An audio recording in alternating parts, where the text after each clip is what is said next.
কতদিন পর আমাদের ছাদে আড্ডা হচ্ছে, তাই না বল? সত্যি, আফটার এইচএস তোদের ছাদে কত আড্ডা দিতাম বলতো। তখন সময়টা কত আলাদা ছিল। মানুষগুলোও। সিরিয়াসলি, তখন ভাবতাম টাকা কামালে কত ঘুরবো, বেড়াবো, মুভি দেখবো। আর দেখ, এখন টাকা আছে, সময় নেই। তারপর বল, শ্রেষ্ঠার কি খবর? এত বছর হয়ে গেল, তাও তুই এখনো ভাবিস আমার সাথে শ্রেষ্ঠার কোনো সম্পর্ক আছে? দিব্যি আছে। ভালো তো থাকবেই। তোদের সেম কলেজ ছিল না? হুম, ওই আর কি।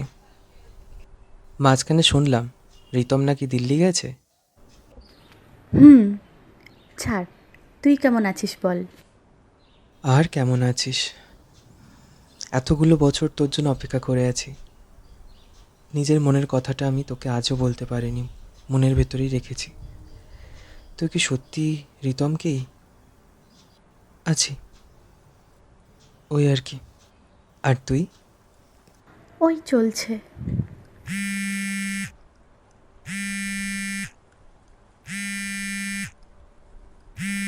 রিতম, এতদিন পর।